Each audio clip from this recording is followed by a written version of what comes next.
Khandie, and welcome back to the Loud Lens, a photography podcast where we don't whimper sweet nothings. We don't whisper, that should have been even. We talk hard truths with a flash of humour and a whole lot of grit. And today, we're going straight for the jugular, or should I say, I am. I have had it up to my freaking eyeballs with the rise of what I like to call crap photographers, okay? I'm not talking about beginners, not the eager to learn. I'm talking about the willfully ignorant ones, the ones who lowball, overpromise, underdeliver, and can't compose an image if they were punched in the knackers. I have literally just got off a call from a crying bride asking if there's any chance that I could go this afternoon to reshoot their bridal portraits, because guess what? They just got their wedding photos from the photographer who photographed them earlier, and as in early in the week, and they are appalling. She sent me her gallery to look at, and I obviously cannot. I didn't want to say how bad they were to her. I was like, okay, we could improve on that. We could do something different. They are atrocious. They are, and do you know what? I saw his name and I went and looked, and he is advertising still now. And then she said, I know, since she shared him in the scammers group, that four other couples have come forward. Okay. This episode is for every professional wedding photographer who's had to defend their worth, deal with heartbroken clients burnt out by bad experience, or explain again why we charge what we do. So let's talk about these photographers who are killing the trust in our industry and why enough is enough. Now, I want to say something crystal clear from the jump, okay? This is not about new photographers at all. This is not about the ones learning and investing in courses, seeking mentorship, practicing the styled shoots, second shooting, or actively trying to grow. This is about the so-called photographers who buy a camera off, I don't know, somewhere like Facebook Marketplace, whack up a Facebook page saying they're a wedding photographer, put it on their Insta bio, and start charging, what, 200 quid to shoot a wedding? No contracts, no insurance, no knowledge of GDPR, no backup gear, and no frigging clue.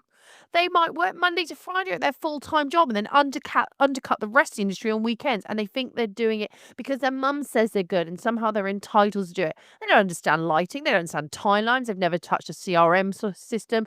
They deliver images with zero editing or worse, heavy orange filter slapped with slapped on what? Let's say Google Drive, like leftover curry. Honestly, mate, if I could share what I just saw. Now, I know you're going to go, well, the client should look at their portfolio. Not everybody knows to do that, okay? That not everybody knows it. And sometimes some of these photographers are lying with their portfolio, okay? They are burning clients and torching the street. Clients book them because they're cheap. They don't know any different. Also, people on different budgets, yeah? People have a relative idea of what cheap is. I think paying £6 for a coffee is absolutely atrocious. Yet my friend in London regularly pays nearly £7 for a coffee. I'm like, honey boo, I don't get it. I think certain handbags are absolutely atrociously priced, and yet I know that I spend probably quite a lot on knickknacks for my photography. You know, cheap and expensive are relative, okay? But the thing is, when clients book them, these people in particular, I'm talking about these photographers, not the ones who are just starting out. I'm talking about these ones, okay? So don't get it twisted. I'm not on about if you're just starting to learn. This isn't a hate on the learners. This isn't a hate on the newers. These are the people who are the parasites eating at this industry. They don't show up. They pretend they've lost memory cards, or maybe they have. They deliver free photos of a cake and nothing's in focus. And good photographers are left cleaning up their mess. I've had clients come to me in tears after their wedding has been documented by one of those charlatans. The trust is gone, and now they think we're all scams. They will literally go on and say, careful, because I booked this photographer and their work was great, and actually they're not. And then everyone's like, oh, I just can't get over it. This isn't the first time, honestly. And the worst bit is they make you look greedy. What do you mean you charge 1,800 or 2 grand when so and so they'll do it for free and do a sandwich? Because I have public liability insurance, cuts my backups, years of experience. I'm not trying to half-ass your day. I am not trying to clock it in between my office job and having a hungover Sunday roast. I'm working. They're not just hurting clients though, they're hurting themselves. They haven't priced for tax, they haven't priced for wear and tear on gear, travel, editing time, or any damn overheads. They'll burn up or disappear just as fast as they pop up, right? And I cannot get over how this is happening. There is literally a Facebook group for wedding scammers, and some of the crap that goes on there, it blows my. You might hear I'm enraged. I'm enraged because this is not the first time I've been called, right? 2 weeks ago, just 2 weeks ago, I got a message saying, hey, Khandie, can you jump on this wedding, right? It was at a venue that I've shot at quite a few times, so, like, the photographer's not shown up, and I was like, "Okay, I was at another event." Luckily, I was very close. I was able to bomb it across town, get in my car and bomb it across, and I showed up, right? I literally had to get them to sign the contract and everything, and they were like, "We can pay you." They have to pay in installments, right? Because and they get the images at the end, right? They got their sneak peeks. I'm not a horrible person, and they said, "These are fantastic." Do you know what the photographer's excuse was why they didn't show up? Do you know what that photographer did? Didn't even tell them. Nothing, just ghosted. Took their 400 quid, I think it was for like 2, 3 hours coverage, and went. And went. Didn't even know. I thought maybe they'd forgotten. Maybe something happened. No, no. And she said, the worst bit is I can see their advertising. This is what's going on in this industry. And the thing is, I think like people are scared to know that they can go to small claims, they can do all sorts of things, and people are like getting a contract. But do you know what? A contract is great, but do you know what? I know people who have signed contracts and the person still hasn't shown up. What boils my piss is the willful ignorance that comes with these people. You try to help these photographers, offer them stuff when they want advice, invite them to second shoot, and they say, "No, I've been doing this for years. I don't need that. I don't have time for courses. I'll just shoot. I'm self-taught." No, you're self-sabotaging. I remember talking in a Facebook group about GDPR photographer because a woman had said that she didn't want her wedding pictures up, and he had put them up, and she was angry. And he said, "Well, they're my image. I've got copyright." No, yes, you have copyright, but you actually have to have their permission to use them for marketing. And he was having none of it. Everyone was telling him, and he was like, "No, no, no, no. Honestly, this willful ignorance is annoying me. Refusing to learn is not a badge of honor. You're not a rebel. You are lazy, an a-hole. You can't wing it with someone's wedding day. It's one of the most important days of their life, probably one of the most expensive days of their life, bar maybe buying a home. And you screw it up, and there are no do-overs, okay? Now, I want to be fair, this didn't come from anywhere. The industry did become more accessible. And I think that's great. Cameras became cheaper. Social media means everything looks easy and glamorous. You can fake a portfolio with a few styled shoots with AI renders and suddenly look very legit. And clients, often overwhelmed and underinformed, are seduced by those budget prices, not realizing they're gambling. They don't. There's also this toxic culture of just start charging in so many online groups. There's no talk of tax. No talk of business plans and workflow and GDPR and client management. Just get out there and hustle. I see it. I actually just mentored a girl a month ago who was asking me about how does she start. And I said, first of all, we need to get everything in place for you. And she was like, oh, I just said, darling, you can take portraits, but you need to know about the back end of this business. You can't just set up a business and think it's all just clicking a button. Okay. And when these photographers fail, they ghost, they delete their accounts, they rebrand with a new name and start the cycle again. Or in some cases, just block the client and carry on trading. I don't know how many more times I need to see certain names coming up when people have booked them for a wedding photographer and they get an associate who is subpar.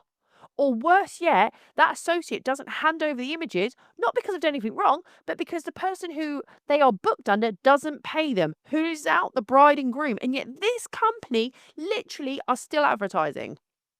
Yeah.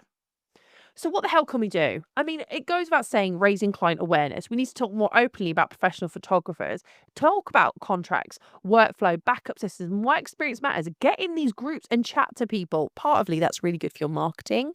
If you've listened to my episode on marketing, you probably understand that. But something about building a reputation and being knowledgeable is fantastic amongst bride groups, okay? We need to gatekeep standards, not people. Don't block new talent, but absolutely call out unethical, lazy practice. Don't be scared to say, that's not okay, boo. Stop it.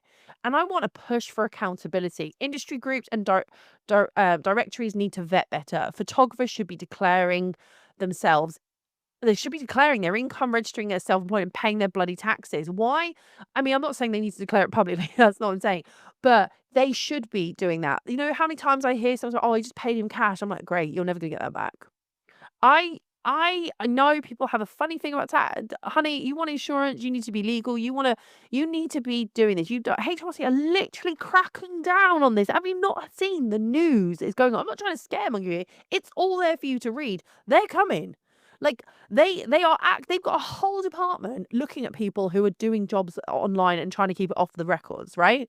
I'm not here to I'm just done. I know I'm on a rant now and you're like, "Khandie, simmer down, have a drink, darling." But I'm done. I don't want to have another bride crying. I don't. I think great that they came to me. Gutted they didn't come to me first, but great that people say, "Oh, go to Khandie, she's a good girl." That's what I like, right? I like that. I have started speaking up. If a photographer hurts a client, I let people know. I will. Be professional, yes, but I'm not protecting people who damage this industry. I'm done. It's all about knowing your value. You don't need to price match stupidity. Don't compete with the chaos. Charge your worth. Know what professionalism look like. Do you know when clients say to me, or people message me, like, "Hi, could you do this wedding?" And they pull a figure out, and then I'll go, "I'm sorry, no, that's not my fees. That's what I do." "Oh, but so and so does it." "Yeah, we'll go ask so and so." "Oh, yeah, but I don't like his images." "Well, that's why mine cost. Like, I do it this way. It's different."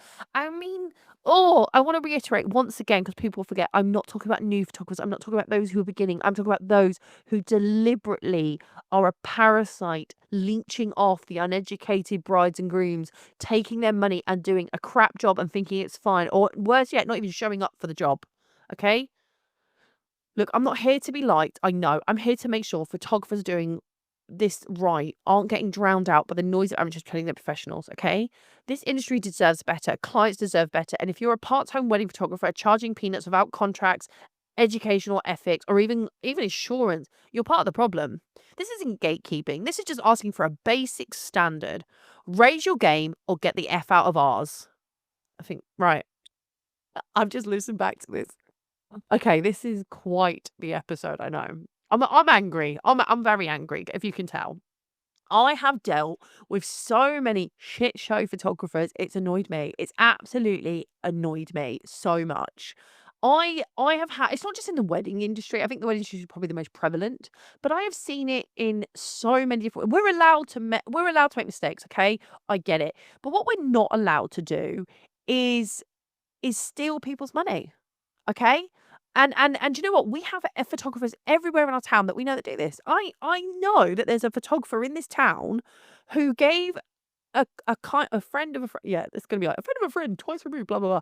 Gave her wedding image over, and they were all blurry, and she was devastated. That she had a very small budget, a very small budget. She had a very small wedding, very small budget, and I would think the very least it should have been in focus. Okay, it could be grainy as hell, but God, it's got to be in focus, right?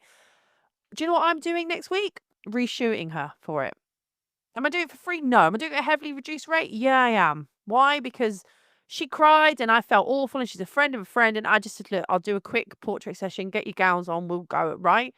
But why? She's not going to have her family there. She's not going to have that first kiss again. Like, who's doing this? And the worst bit is the same names come up or the same people come up.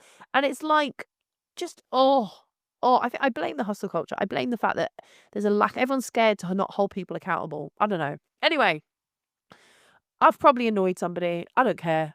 I'm not going to lower my standards and I'm just going to speak loud. I know. But anyway, until next time, I'm Khandie. Take care of you. I'm going to go and have a lie down, I think. Well, I can't. I've got to go do that photo shoot. See you later.